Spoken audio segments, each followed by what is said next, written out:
Hello friends, exam गुरु YouTube channel में आपका स्वागत है। मैं प्रदीप। आज की जो वीडियो है वो हमारी एमएसपी से रिलेटेड है। ठीक है, आज की इस वीडियो में हम पढ़ेंगे कि एमएसपी का इतिहास क्या है, एमएसपी को कैसे निर्धारित किया जाता है तथा इसका क्या कार्य है। आइए तो फ्रेंड्स शुरू करते हैं। शुरू करने से पहले जो भी इस वीडियो को देख रहे हैं वे वीडियो को लाइक करेंगे और चैनल को जिन्होंने सब्सक्राइब नहीं किया है चैनल को सब्सक्राइब करेंगे। तो आइए फ्रेंड स्टार्ट करते हैं।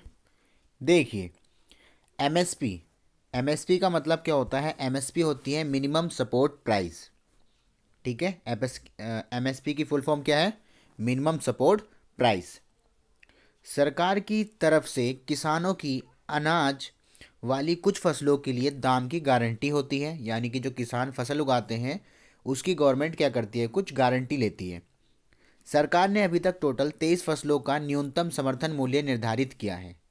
न्यूनतम समर्थन मूल्य, एमएसपी को हिंदी में न्यूनतम समर्थन मूल्य कहते हैं। ठीक है, एमएसपी की गणना हर साल सीजन की फसल आने से पहले ही तय कर दी जाती है। जैसे कि आपको पता होगा, मुख्य रूप से दो प्रकार की फसलों के लिए एमएसपी निर्धारित करी जाती है, रबी की फसल और खरीफ की फसल, रबी क्रॉप्स और खरीफ क्रॉप्स। ठीक है, इन दोनों के लिए फसल आने से पहले ही, जब सीजन स्टार्ट होना होता है उससे पहले ही इनका निर्धारण कर दिया जाता है कि इस फसल की इतनी न्यूनतम समर्थन मूल्य निर्धारित होगा या तय होगा। ठीक है, ओके।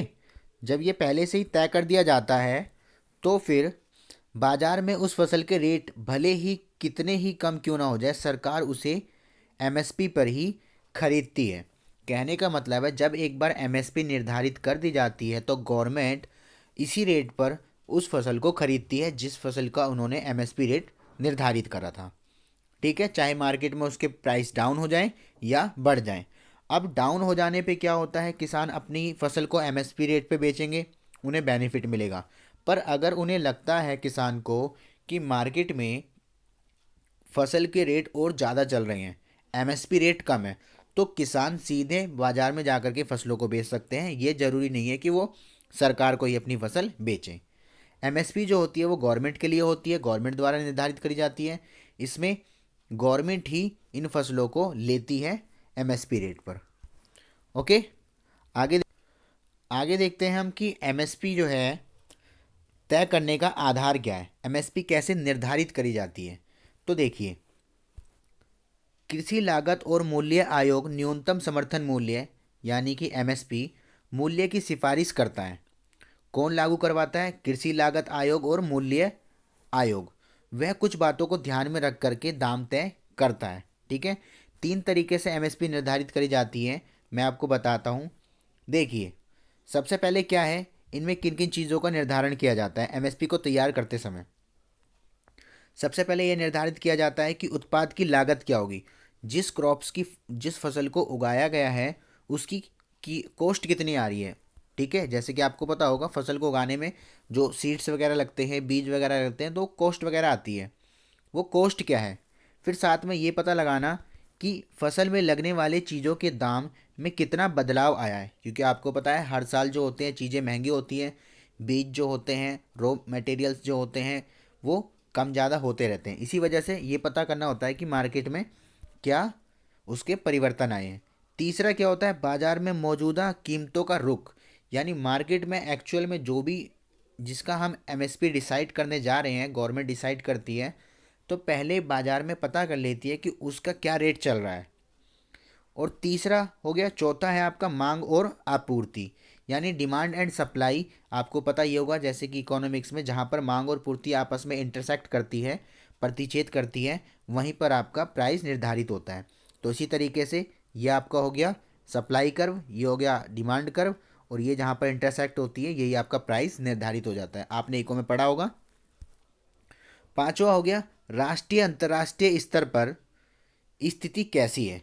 ठीक है, ये भी पता करना होता है कि राष्ट्रीय स्तर पर उसकी स्थिति कैसी है। ऐसा है कि उसको इंटरनेशनली एक्सपोर्ट किया जाएगा या इंपोर्ट करना पड़ेगा, तो इन सब चीज़ों का भी ध्यान उसमें रखा जाता है।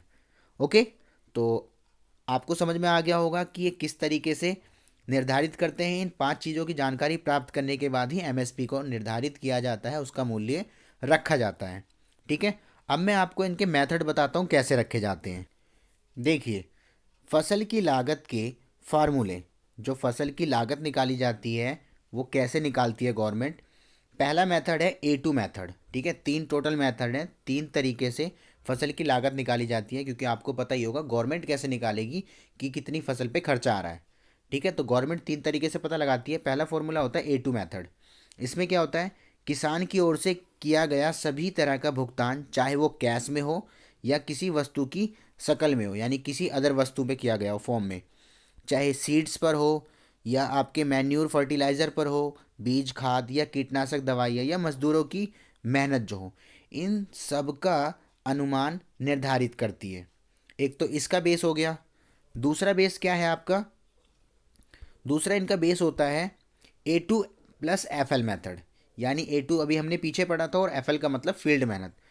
इस फील्ड मेथड, इसमें देखिए A2 के अलावा परिवार के सदस्य द्वारा खेती में की गई मेहनत को भी मेहताना भी जोड़ा जाता है। यानी कि जो किसान अपनी एनर्जी वेस्ट करते हैं फील्ड में, उनको भी इसमें कैलकुलेट किया जाता है कि भाई अगर वो बाहर से किसी से करवाते तो भी 5,000, 2,000, 3,000 का जो खर्चा पड़ता उसको भी इसमें जोड़ लेते हैं। ठीक है, क्योंकि वो मेहनत कर रहे हैं तो उनको मजदूरी भी मिलेगी। तो इस तरीके से दूसरा तरीका ये है। और तीसरा क्या होता है, C2 मेथड, कंप्रीहेंसिव कॉस्ट। इसमें क्या होता है, A2 और AFL के ऊपर, A2 और FL के ऊपर जो लागत आती है वो किसान इसमें अपना सब जोड़ जाड़ने के बाद फिर तैयार करते हैं। तो गवर्नमेंट क्या करती है, C2 मेथड ज़्यादा बेटर रहता है। इसमें किसान जितना भी खर्चा करते हैं, चाहे उनका सीड्स पर हो, बीज पर हो, फर्टिलाइज़र मैन्यूर पर हो, ठीक है, या उनके जितने भी अलग उन्होंने टूल्स वगैरह लगाए हैं, उन सब चीज़ों को कॉस्ट को जोड़ने के बाद फिर तैयार होती है आपकी क्या, कॉस्ट ऑफ प्रोडक्शंस। ठीक है, क्रॉप्स की। तो ये इस तरीके से निर्धारित करी जाती है। तो फ्रेंड्स, मैं आपको अब दिखाता हूँ कि जो गवर्नमेंट है उन्होंने क्या MSP निर्धारित करी है। ठीक है, देखिए, रबी विपणन वर्ष 2021 एंड 2022 के लिए MSP में की गई वृद्धि। आपको मैं 2021 और 21-22 के दोनों साल की कंपैरिजन बताता हूँ किस तरीके से। ये रबी की फसल के लिए मैंने आपको बताया था, रबी और खरीफ दोनों फसल के लिए अलग अलग MSP निर्धारित करी जाती है। देखिए, अगर बात करें 2021 में क्या था, 2021 में गेहूं जो था 1,925, 1,925 रुपीज़ पर क्विंटल था। क्विंटल में 100 kg आता है, आपको पता होगा।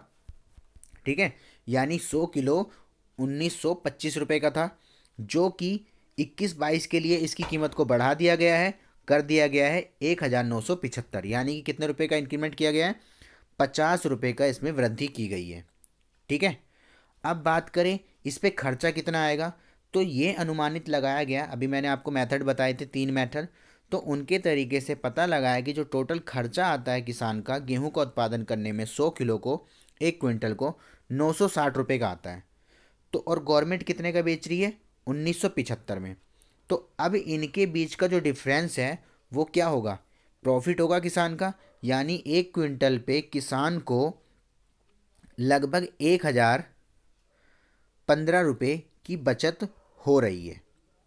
ठीक है, दोनों को आप माइनस करोगे तो 1,015 आएगा, 1,015 रुपीज़ की बचत हो रही है, जो कि क्या है, अगर परसेंट में कन्वर्ट करें तो 106% का प्रॉफिट हो रहा है किसान को। यानी दुगने से ज़्यादा कीमत पर किसान उसको बेच रहे हैं। ठीक है, इतना पैसा मिलेगा अगर वो सरकार को देते हैं तो, और मार्केट में इससे ज़्यादा चल रहा है तो वो बात अलग है, या इससे कम चलेगा तो वो किसान जैसा अपना सेटल करना चाहें। आगे जौ की बात करें तो देखिए उसका क्या था, 1,525 था, जो कि 2021-22 के लिए कितना कर दिया गया है, 1,600। अभी फसल जो उगेगी उसकी बात हो रही है ये। ठीक है, खर्चा बताया गया था 971 रुपये। ठीक है, 75 रुपये की वृद्धि की गई है। बात करें चना की, चना जो है ग्राम वो 4,875 रुपये था, जिसको बढ़ा करके 5,100 रुपये कर दिया गया है। ठीक है, और इस पर खर्चा कितना आया है, 2,866 रुपये का खर्चा आता है, इतना अनुमानित लगाया गया है। उसके बाद करें बात किसकी, मसूर की। मसूर जो है आपको पता होगा 4,800 रुपये उसका निर्धारित था पहले, जो कि अब कितना कर दिया गया है, वो भी 5,100 कर दिया गया है। ठीक है, सरसों की बात करें, सरसों जिससे ऑयल निकलता है, मस्टर्ड, 4,425 रुपये था, अब उसको बढ़ा करके 4,650 कर दिया गया है। ठीक है, तो फ्रेंड्स इस तरीके से क्या हुआ, इनमें वृद्धि की गई है। अब इसमें अगर किसान एमएसपी पर गवर्नमेंट को बेचते हैं तो जहाँ तक मुझे लगता है कि इनमें इनका प्रॉफिट ही होगा, नुकसान नहीं होगा। आप अपने विचार बताइएगा कि इसमें किसानों को प्रॉफिट हो रहा है या नुकसान। बट हाँ, ये बात है कि कई सारी समस्याएं आती हैं किसान को, सरकार को गेहूं या इन अनाजों को देने पे एमएसपी रेट पे। ठीक है, तो आप अपने अपने यहाँ की समस्याओं को कमेंट बॉक्स में लिखिएगा। अब मैं इसका आपको कुछ इतिहास बताता हूँ। देखिए, अगर मैं इसके इतिहास की बात करूं तो एमएसपी को सबसे पहले 1966 से 67 में पहली बार सिर्फ और सिर्फ गेहूं के लिए लाया था। इस बिल जो एमएसपी डिसाइड करी गई थी वो 1966 से 67 के बीच में सिर्फ और सिर्फ गेहूं के लिए लाई गई थी। ठीक है, परंतु समिति की सिफारिश लागू होने के बाद पहली बार गेहूं के लिए एमएसपी का ऐलान किया गया और उसके बाद ये हर साल एमएसपी सरकार बुआई से पहले ही फसलों के लिए घोषित कर देती है। सिर्फ ये स्टार्टिंग में जब हुई थी तो ये किसके लिए हुई थी, सिर्फ और सिर्फ गेहूं के लिए, परंतु बाद में धीरे धीरे इसको बढ़ा करके गेहूं के साथ चावल फसल ऐसी टोटल मिला करके 23 फसलों को इसके अंदर जोड़ दिया गया है। ओके, आई होप आपको क्लियर हुआ होगा। फ्रेंड्स, अगर और किसी प्रकार की आपको इन्फॉर्मेशन चाहिए या कोई और नॉलेज चाहिए तो आप कमेंट बॉक्स में लिखिएगा। इससे रिलेटेड अगर कोई क्वेरी है तो आप क्वेश्चन पूछ सकते हैं कमेंट बॉक्स में, और अगर रिलेटेड वीडियो बनवानी होगी तो आप कमेंट बॉक्स में मेंशन करिएगा, मैं उस पर भी वीडियो बना दूंगा। तो ओके फ्रेंड्स, आई होप आपको वीडियो पसंद आई होगी। अगर वीडियो पसंद आई है तो प्लीज़ वीडियो को लाइक करिएगा, और जिन्होंने भी चैनल सब्सक्राइब नहीं करा वो चैनल को सब्सक्राइब कर लिएगा। ओके फ्रेंड्स, मिलते हैं फिर अगली वीडियो में। अभी के लिए इतना ही। Have a nice day, good day, bye bye.